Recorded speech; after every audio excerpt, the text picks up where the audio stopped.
Welcome. I'm Chris. I'm Chad. And this is Wheel of Whiskey. Yet again, we're back. Week 12. Week 12. 3 months episode. Finally broke off into the crowded Yes. aspect. And it's so funny that you get to introduce this bottle because It you know is. nothing about it. Well, I know a little bit about it. I think that... Then delight us with your knowledge. Yes, I will delight you with the knowledge. So first of all, we do have a TikTok. We did put some videos up for the TikTok of us choosing the bottles for these last 4 reviews. And Chad did show off his entire Crowded Barrel shelf. But go and check us out on TikTok. Same thing, Wheel of Whiskey with the apostrophe. But for this, so I remember before I even met you, I knew what the Magnificent Bastards were. I had seen them on YouTube. I had watched their videos. I wasn't super into them. But I knew they were in Austin, and then I started watching their stuff before they were bottling their own products. So I'm gonna take over on this one, and I'll say that without sounding a super hipster, I was there before everything. Mm-hmm. I probably started really following the channel and the Whiskey Tribe and the Magnificent Bastards around, I would say 2018. So okay. This predates their distillery. Yep. This predates the tasting room. This predates everything. Okay. So basically, what this whole thing started out with is the Whiskey Tribe. And you've heard me get on my soapbox on that on a video previously.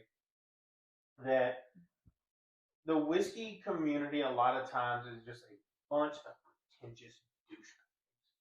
I'm sorry. Bunch of pretentious douchebags. And they will say that, it's neat or nothing. Or it's this or that. And while we all have our preferences, one of the things you got to understand is, and one thing I'm going to say is, if you spent your own hard-earned money on a bottle, then by golly, drink it how you want to. It's your money. No one's telling you what to do with it. Go for it. Same thing, you come to my house. I've bought it. I'm giving it to you to enjoy. I want you to enjoy it. I would much rather you pour some Coke in the whiskey that I give you and enjoy it than try to choke it down neat and not enjoy it. Because to me, whiskey is made to be enjoyed. Which is why rule number 1 in that community and in this house is the best whiskey you like is the whiskey you like the way you like to drink it. So I don't care. Yes! Hell yeah! Hey, come on, baby! Come on! Yes! Come on! Yes! Yes! But anyways, predates all that, so I've been, and I'm not even one of the originals. Like, I come in like about a year or two afterwards. You can go check them out on Facebook and everything, Whiskey Tribe and Whiskey Vault. Out of Austin. They're out of Austin, and they have the Crowded Barrel Distillery. Their tasting room is called the Fang and Pet.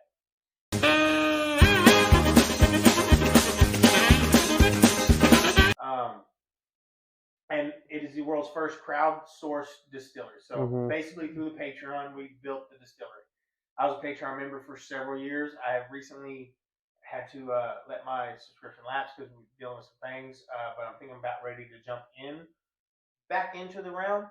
And I might get a little hate for this. I don't want to see it as a criticism, but they have grown exponentially in the last few years. Yeah. I would say almost grown to the point of it's kind of grown beyond what the original community was.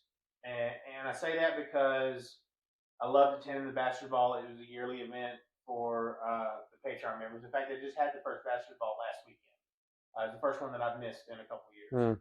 And, it's always a fun time down there, but, man, with growth comes a lot of stuff. And if you've been with the very beginning of something to watch it grow, and I guess there's no easy way to say it. It's kind of grown beyond the Facebook, YouTube community that built it, which is a great thing. Don't get me wrong. I'm saying it's a great thing because growth means more money, and the guys have really poured in their heart and soul to this, and they deserve the pay. Yeah, they really do. But it's just one of those things. It's kind of grown. And they're really branching out into a whole lot of different things. Like I know one of their big pushes now is going to be tequila. Okay. But I think a lot of bourbon drinkers are easily to move on into tequila. And I myself have I got a couple of their tequilas, which are phenomenal because once you really pick out the flavor, tasting profiles of bourbon and stuff like that, like tequila is just a whole new level. Mm-hmm. So it's pretty good. But anyway, long story short, as part of the Patreon, I get a bottle every quarter. Yep. So I can get up to 4 free bottles a year. I saved up for this one because this was a 3-pack. There was an Eve, there was a Bourbon, and there was something else. I can't remember what it was, but it was basically 3 finished releases, and this was one of them. Okay. So now that I've stolen everything from you, go for it on that one. So one thing that comes to mind for me for Crowded Barrel is experimentation. They're like, we're gonna age gin in a barrel and see what happens. Like we're gonna do they're always open to trying just new stuff. They're not really bound by convention. Yes, science. I started on one of those gins. Like one of those gins, they forgot about the barrel and found it by accident. Yeah, That's what happened.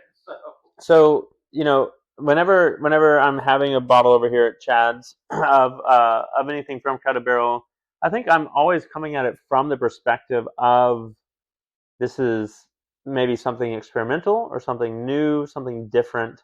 And so this is a bourbon. It's called Eve because it's finished in apple Calvados barrels. Which now, is like a Spanish brandy. Okay. Spanish or Portugal? I'm not. Yeah.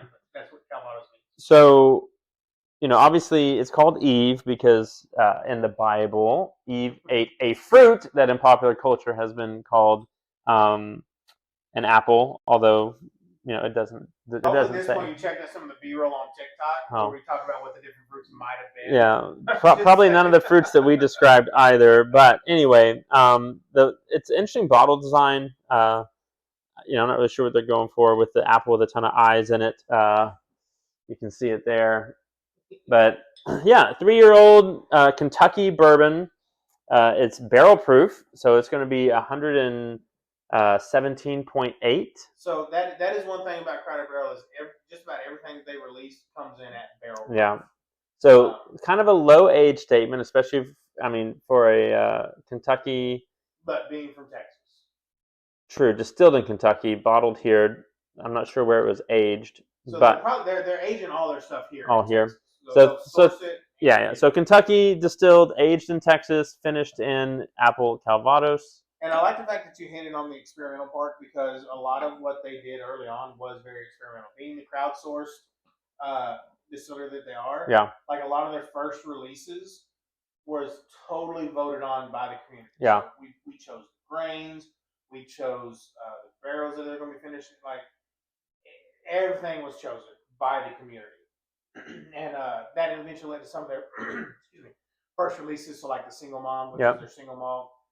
And they're now releasing their own stuff. So when they first started, if you know anything about a whiskey distillery, you know that you have to age stuff. It's like you're a couple years before you start seeing a profit turn. Sure. So that's why a lot of your distilleries will start out with, say, like a vodka or a gin or something. It doesn't necessarily have to be aged. They can start making money now while their whiskey's aging.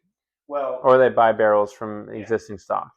Luckily, they had not only Patreon, but we also sourced a bunch of stuff from MGP, which is what a lot of people do. And that's where they get a lot of stuff. Like you'll see some in the channel coming up soon, like the Eleanor's and stuff like that. Which I would say your daughter named after. It is not named after Crowded Barrel, but yes, Eleanor is the name of my. It's a beautiful name. The bad thing with a lot of the Crowded Barrel stuff is they're not in stores currently. Still, I think that's where they're headed. They're finally ramping up production. I think they're going to be in that point in the next couple of years. So whatever we try from them, you're probably either not going to be able to find or not be able to find yet. So a lot of this stuff is some one-offs we'll talk about when we get there. This is probably a one-off that you won't ever see again. Although if you live in Austin, it might be worth a trip down. Go check them out. Yeah. They're great guys. Their community is very open. We say Austin, but they're technically Dripping Springs. It honestly could be the perfect whiskey day because they are literally 3 miles from the original Salt Lake Barbecue in Dripping Springs. Ooh, okay.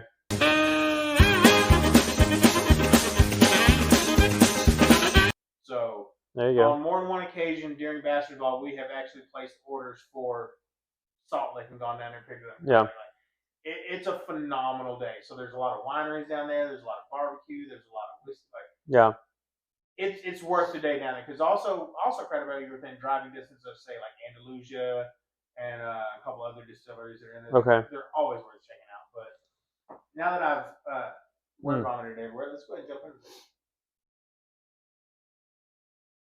There's no denying it's got apple in it. Yeah, but it's not a super potent nose for me. I'm not getting a ton out of it. It's not abrasive, but there's not a lot going on there either. Like candy apple, like one of those thick candy shells. Like a caramel apple, like No, a fair. I'm talking like crunchy. Hmm. Like you know how some people not a caramel apple, but the apples that have like that red candy shell on it. That like when you go to cut it, it actually like cracks. See videos on them? Yeah. No. Is it cake? It's cake. It's not an apple at all. I get a little bit of apple. Like sugar. Oh, wait a minute. There's a lot of sugar. I get like a caramel sugar red apple. You know, caramel apples I feel like are normally green apples, but this is like a caramel red apple. It's not tart at all. There's like a very almost vegetal kind of dry vegetal note.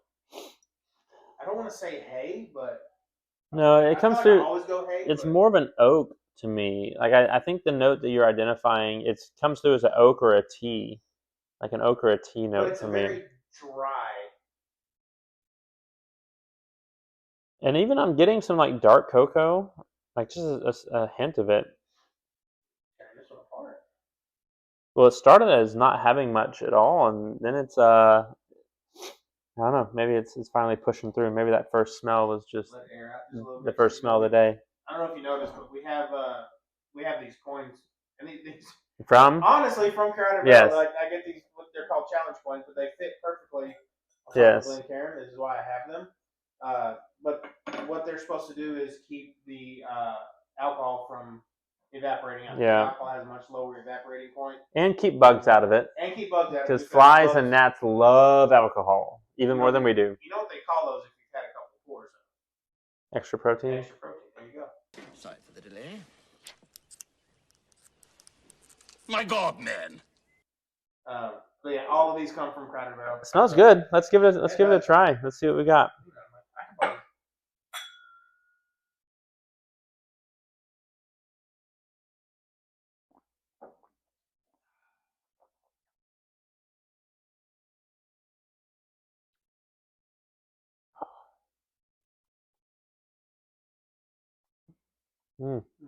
Okay. A little spicy. I'm getting like I'm getting like some baking spices and like almost like a little rye spice. Like I'm so glad you said rye because I would almost say that tasted like rye. There's some rye spice in there. I knew what everything was on it. You know, some. Man. And then a lot of that, there's like that brown, like a burnt brown sugar, like a brown sugar that's been torched on the top of over the top of an apple. I'm getting that apple slice now. I mean, I knew this going into it, but I kind of forgot about it. I did not know this is 59% ABV. I literally said it at the beginning of the episode, 117.8. No, he doesn't listen to anything I say. It doesn't. I will say like it tastes a little higher proof, but I would not put it that high. Yeah. It's not hot proofy, but it is spicy. Maybe put some chamoy and tahini on an apple slice, dipped it in like a candy coating.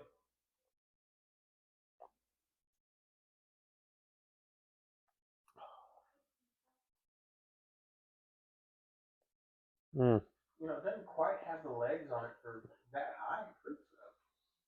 Yeah, there is a little bit of a, for lack of better term, like a wet paper towel note. In that late, there's like it's like to me it resonates with like a wet napkin or a wet paper towel, kind of like a wet paper. I don't know if that's like a wet wood, but it does have that kind of note in the late palate. Apple and that wet vegetable note are they're fighting each other in there. Yeah. It tries to go that appley sweet, and then it's like a cut apple, like like an apple slice. I don't know. I will say, I know this is our first Crowder Barrel ball, and I'm a big Crowder Barrel fanboy. I'm not gonna lie about that. This is not my favorite pour from them. Okay. It really is not. But it is tasting better than when I first had it. And I don't know, maybe it's because it's opened up a little bit. It's got a half a bottle left now, so we should be getting some good burn off in it. Oh, man, that nose now is like strictly like baking spice, hay. And there's just that wet paper. There's a wet paper towel note in there. It's Yeah. without that, it would be, I think, excellent. It detracts from it a little bit for me. I gotta tell you, I've had Calvados finish before in an Irish. Okay. I want to say it was a Whistler Calvados finish. It was a Whistler. That was very strong apple. I'm not getting as much of a Calvados impact. The apple is present, but certainly not overpowering. No. And I'm just wondering how long it's spent in there because just say finish, and they've always been very open about it. So this whole thing is aged 3 years. Man, the nose did get very syrupy. It's like a syrupy sweetness.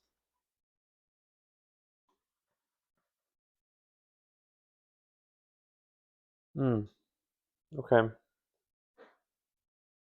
Interesting. So this is something that you would say is similar to that compass box that we did, that it's essentially going to be it's going to be unattainable today for someone, or is this would be unattainable forever? Okay. You might go down to Crowded Barrel right now and get a bottle of it. They probably have some left, but again, they have zero store distribution right now.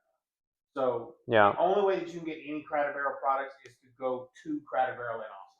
You got this on February 2nd last year. Yeah. So, yeah, I would say. Now it's going like pure baking spice. What I just smelled was just like straight up nutmeg and clove. That's the good part about being experimental, is you can do weird stuff. Yeah. Just talk about some of the weird stuff that they've done.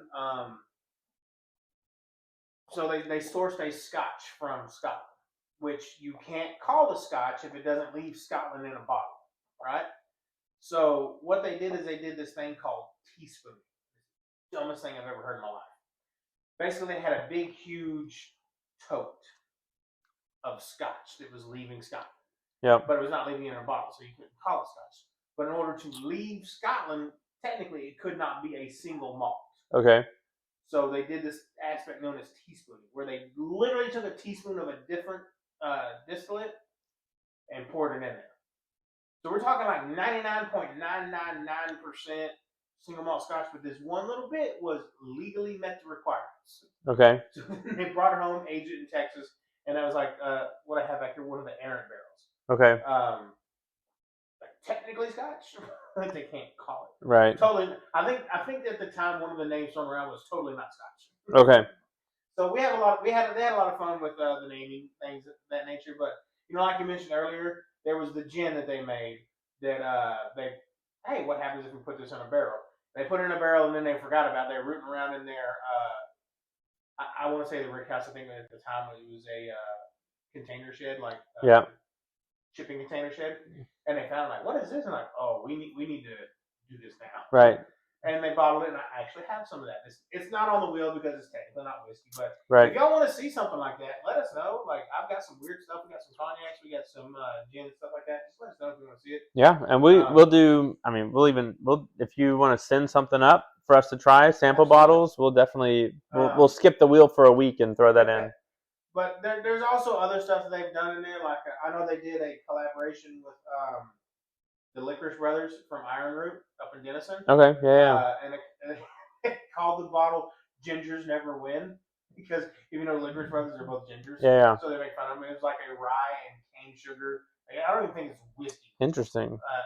But it was weird. But yeah, they do a lot of stuff. Some of my favorite bottles are what they're called their alliance releases.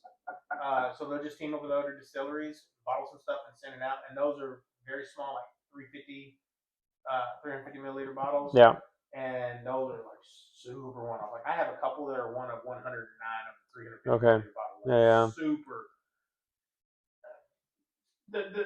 That's the cons when you get to one of these things experimental. Like you'll never have some of the stuff against. You might have something that's phenomenal that you never will be able to replicate. But or it could be blue crab whiskey. it was green crab, and that's on the wheel, and I'm saving it. There's just enough for 2 pours, and I'm waiting for the day that it shows up. Are you ready, kids? What if I accidentally dump it out? You're venturing up. For those of you who don't know, what he's got in his hand is called crab trapper. There is an invasive green crab species in the East Coast, and this is from a New Hampshire distillery. So what they did is, hey, what if we use the crab to distill a whiskey? Ironically, it does not taste as bad as what you would think. It's not good by any stretch of it. It's not good, but it does not taste like crab. Like honestly, it tastes more cinnamony than anything, unless you mix it with something. So I got some balls on me one night, and I was like, hey, this is not bad. I'll go ahead and mix it with something that goes good with cinnamon. It just happened to be winter. Eggnog, right? Don't ever do that. I mixed it with eggnog, and every part of that crab came out of that eggnog. Green crab and dairy products. If you made crab cereal, just put crab in a bowl and pour milk on top of it, that's what this tasted like. It was horrible. No. Wow, Anyway, stop and think how far off topic we've been. Back to Eve. Another ADHD or ADD moment for Chad. It's a 7. It's fine. It's not great, but it's fine. You need to It got real vegetal on the nose for me. Yeah, it did. But you need to mark this day down in the annals of history. You gave it a 7. I'm giving it a 6. I rated something higher than you did. You rated something higher than me, which is astonishing. Astonishing. Yeah. Well, I think obviously, don't worry about trying to find it. Hopefully, you enjoyed our tangents today. Did you know Thanksgiving is coming up next week? I believe next week, right? Yep. This is the 21st of November. Yeah. Thanksgiving is coming next week, so we should be thankful. Be thankful That we have whiskey to share with others. Check out our TikTok. Whiskey to share with y'all. Be thankful for B-roll. Thankful for the B-roll. There's even one of Chris Jansen in there. I don't know if you've seen that one yet. I haven't seen that one yet. Uh-oh. That's because he doesn't know. So, again, as always, we appreciate your interactions. Like, share, subscribe for us. And enjoy your Thanksgiving. And salute. You know what? Come have a pour with us sometime. Cheers.